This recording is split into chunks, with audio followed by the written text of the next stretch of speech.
Alhamdulillah, alhamdulillahirabbil alamin. Wassalatu wassalamu ala khatamil anbiya'i wal mursalin sayyidina Muhammadin wa ala alihi wa sahbihi ajma'in. Amma ba'du. Tuan-tuan, puan-puan, muslimin dan muslimat, saudara dan saudari yang dirahmati Allah Subhanahu wa taala. Alhamdulillah, dengan izin dan perkenan Allah Subhanahu wa taala, sekali lagi kita berkesempatan bertemu dalam siri Tazkirah Jumaah pada minggu ini. Walaupun saya kurang sihat, demam sesama hampir 1 minggu dan masih lagi berada di penghujung sesama yang agak penat dan berat sepanjang minggu yang lepas. Mudah-mudahan Allah Subhanahu Wa Taala memberikan kesihatan kepada semua untuk lebih bertenaga dan lebih aktif dalam kerja yang kita diamanahkan. Mudah-mudahan dengan izin Allah Subhanahu Wa Taala.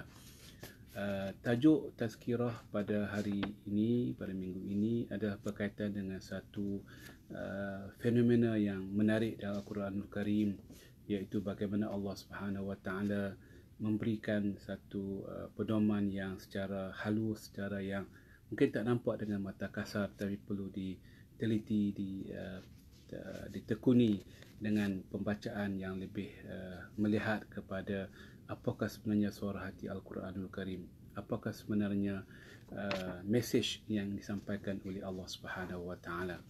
Tajuk ini ada berkaitan dengan satu sifat, iaitu kebijaksanaan yang seimbang, yang meliputi segala bidang ilmu dan juga hikmah. Malah dengan ilmu sahaja tidak mungkin cukup, dan hikmah juga tidak mungkin cukup, tetapi perlu kepada satu lagi tahap atau maqam yang lebih tinggi, iaitu kebijaksanaan. Disebut oleh Al-Quran dalam beberapa ayat tentang ar-rushd, iaitu kebijaksanaan. Walaupun ar-rushd boleh bererti hidayah dan juga petunjuk, tetapi pada pandangan saya ar-rushd itu membawa pada petunjuk dengan kebolehan kita mempunyai kebijaksanaan yang tinggi, yang boleh memberikan satu decisioning, satu keputusan yang tepat pada masa dan keadaan. Dengan sebab itu, gabungan antara ilmu dan hikmah akan membawa kepada kebijaksanaan yang diinginkan dan yang ingin dicapai dalam agama kita, iaitu kebijaksanaan yang cukup tinggi, yang cukup berkeupayaan membolehkan kita menjadi orang-orang yang lebih tepat dari segi cara fikir, cara membuat keputusan, dan cara juga mengatasi masalah yang sudah berlaku dalam masyarakat. Dalam satu cerita yang menarik, iaitu cerita Nabi Musa AS yang diarahkan oleh Allah Subhanahu Wa Taala untuk mencari ilmu, mencari tambah lagi ilmu sebagai seorang Nabi, seorang Prophet. Maka bermulalah Nabi Musa AS dalam perjalanan beliau dengan seorang hamba beliau untuk mencari orang yang disebutkan oleh Allah Subhanahu Wa Taala. Dalam surah Al-Kahfi, cerita ini disebutkan, fawajada 'abdan min 'ibadina atainahu rahmatan min 'indina wa 'allamnahu min ladunna 'ilma. Maka biasanya masanya, maka kedua-dua mereka telah berjumpa dengan seorang hamba daripada hamba-hamba kami, yang kami telah berikan kepadanya rahmah daripada kami, dan kami telah mengajar kepada hamba ini, iaitu Nabi Khidir, daripada sisi kami ilmu yang tinggi, ilmu yang mantap, ilmu yang Nabi Musa AS tidak ada dan perlu dipelajari daripada Nabi Khidir AS. Yang menariknya, ayat selepas itu Allah Subhanahu Wa Taala menceritakan bagaimana Nabi Musa berjumpa dengan Nabi Khidir, dan permintaan yang pertama ataupun harapan yang pertama yang datang daripada Nabi Musa AS adalah bukan untuk belajar ilmu, tapi untuk belajar kebijaksanaan, untuk belajar satu skill yang baru yang mengatasi ilmu-ilmu yang biasa. Disebut oleh Allah Subhanahu Wa Taala, qala lahu Musa hal attabi'uka ala al tu'allimani mimma 'ullimta rusyda. Maka berkatalah kepada beliau Nabi Musa AS, bolehkah aku mengikut kamu, bersama kamu, dengan syarat kamu mengajar kepada aku apa yang telah diajar oleh Allah Subhanahu Wa Taala dari segi kebijaksanaan.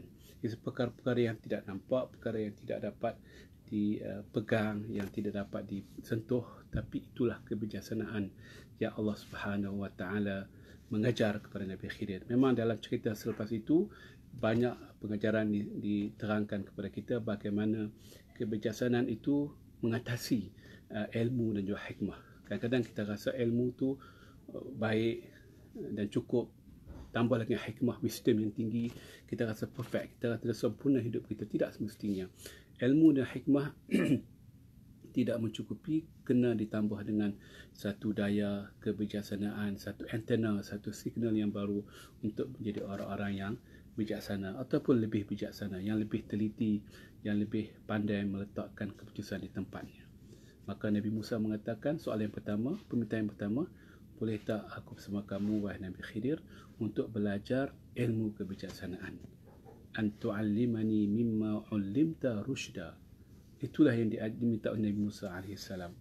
Maka Nabi Khidir mengatakan, respon yang pertama, kamu tidak mampu bersama aku bersama dalam perjalanan ini kerana kamu tidak mengetahui banyak perkara. Itu adalah kisah yang sebenarnya. Tapi poin yang disebut sini bahawa Nabi Musa AS mengambil kesempatan untuk bersama Nabi Khidir untuk belajar perkara yang jarang diajar, perkara yang jarang dikuliahkan kalau dalam bahasa kita. Kita mungkin boleh belajar ilmu, ramai orang ulama, ramai orang sarjana, ramai orang mempunyai ilmu yang bertimbun-timbun, yang berdata-data.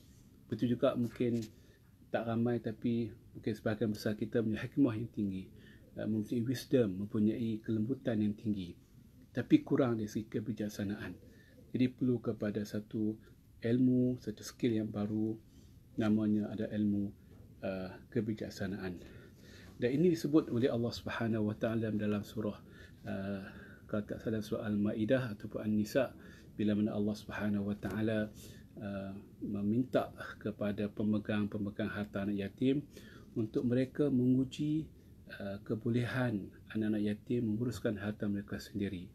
Dua syarat disebut dalam surah An-Nisa, iaitu wabtul yatama hatta iza balagun nikah. Kita melihat dari segi ujian umur mereka, adakah mereka sudah sampai umur baligh, poverty, dan mereka boleh menjadi orang-orang yang berhak dan mampu menguruskan harta mereka. Tapi tak cukup, umur saja tidak cukup. Disebut oleh Allah Subhanahu Wa Taala, wa in anastum minhum rusyda fadfa'u ilaihim amwalahum. Bila mana kamu dapat merasai mereka sudah ada rusyd, kebijaksanaan pengurusan, kebijaksanaan menguruskan harta mereka dengan baik, yang tidak akan membazir, yang tidak akan melakukan perkara-perkara yang boleh merosakkan dan menghilangkan harta mereka, maka sampai masanya untuk kamu memberikan balik harta mereka kepada anak yatim ini untuk pengurusan harta mereka sendiri.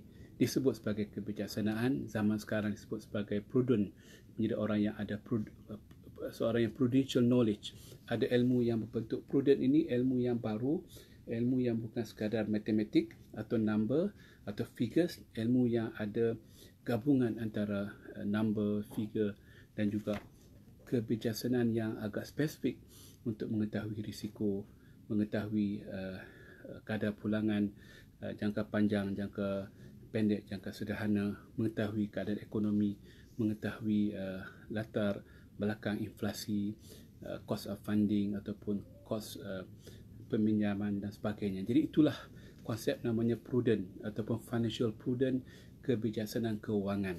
Ini dalam konteks surah An-Nisa adalah kebijaksanaan keuangan. Begitu juga dalam dan bidang-bidang lain terdapat kebijaksanaan dari segi emosi, kebijaksanaan dari segi ilmu, pengurusan ilmu, kebijaksanaan dari segi pengurusan, kebijaksanaan dari segi pengurusan pemegang taruh, stakeholders, pengurusan pelbagai bangsa, pelbagai etnik, pengurusan sumber alam yang terhad, pengurusan alam sekitar, pengurusan cabaran-cabaran dalam dan luar negara. Itu memerlukan kepada satu ilmu atau skill set yang baru, iaitu kebijaksanaan yang luar biasa. Jadi mudah-mudahan tuan-tuan dan puan-puan, kita kena letakkan dalam pemikiran kita, carilah ilmu sebanyak mungkin. Qur Rabbi zidna ilma, cari ilmu, tambahkan ilmu. Kemudian kita doa, dan banyak doa daripada Al-Quranul Karim, tambahkan hikmah, jadi orang yang mempunyai hikmah yang tinggi. Dan yang terakhir sekali, kita berdoa seperti mana Ashabul Kahfi, ya, dalam surah Al-Kahfi juga, bila mana mereka melarikan diri ke gua Al-Kahfi, mereka berdoa kepada Allah Subhanahu wa taala dengan doa yang masyhur, faqalu rabbana atina min ladunka rahmatan wa hayyi lana min amrina rasyada. Mereka berkata, wahai Tuhan kami, kurniakanlah kepada kami daripada kamu rahmah, satu kerahmatan daripada kamu, dan berilah kami, ataupun hayyi lana, permudahkan kepada kami daripada urusan kami, daripada fitnah kami, daripada keadaan kami, masyarakat, landscape yang ada pada masa tersebut, perkara yang ada kebijaksanaan daripada kami untuk menangani the stakeholders, keadaan landscape yang ada pemerintah yang zalim, masyarakat yang tidak menerima dakwah dan sebagainya. Kerana ilmu saya tidak mencukupi dalam konteks tersebut, pada pandangan saya hikmah juga mungkin tidak mencukupi, perlu kepada kebijaksanaan yang dianugerahkan oleh Allah Subhanahu wa taala. Tuan-tuan dan puan-puan, perkara kebijaksanaan perkara yang jarang disebut dalam kuliah-kuliah, dalam pengajian kita. Kita hanya fokuskan pada ilmu yang dapat disentuh dan grafkan, mungkin sikit hikmah diajar dalam masyarakat, tetapi kita kena asuh masyarakat dengan pemikiran ilmu, pemikiran hikmah, dalam itu ada adab, dan juga pemikiran strategik, iaitu dalamnya ada kebijaksanaan. Di pemikiran strategik adalah bagi saya sama dengan pemikiran kebijaksanaan. Strategik dari segi keuangan, dari segi pengurusan sumber alam, pengurusan sumber manusia, pengurusan sumber. Tuan-tuan dan puan-puan, kita sudah sampai ke penghujung cerita sekarang ini. Sebagai kesimpulan, sifat kebijaksanaan berbeza dengan ilmu dan juga hikmah. Kebijaksanaan atau ar-rushd merupakan satu peringkat yang lebih tinggi, dan kalau kita melihat nama-nama Allah Subhanahu wa taala yang al-husna, yang baik, yang tinggi dan agung, ada nama Allah al-alim, yang maha ilmu, al-hakim, yang maha berhikmah, dan juga ar-rasyid, yang maha menentukan keadaan sebaik-baiknya. Dalam ma'ajim Arabiah disebutkan ar-rusyd adalah kebolehan untuk mengurus dengan baik, husnul tadbir. Jadi mudah-mudahan Allah memberikan kita rezeki dan anugerah untuk menimba ilmu sebanyak mungkin, dan juga hikmah seluas mungkin, dan juga kebijaksanaan, dan juga kekuatan strategik dalam pendekatan kita setinggi dan semaksimal dan seluas mungkin. Dan gabungan ketiga-tiga ini, kita menjadi orang-orang yang diberikan hidayah oleh Allah Subhanahu wa taala untuk diri kita, untuk keluarga, untuk masyarakat, untuk negara, untuk ummah, dan juga untuk dunia. Kerana Islam itu diturunkan untuk memimpin, untuk menguruskan dunia dengan ilmu dan hikmah, dan juga dengan rushd, dengan kebijaksanaan yang berstrategik. Saya akhiri dengan doa yang kita selalu amalkan, Allahumma hayyi lana min amrina rasyada.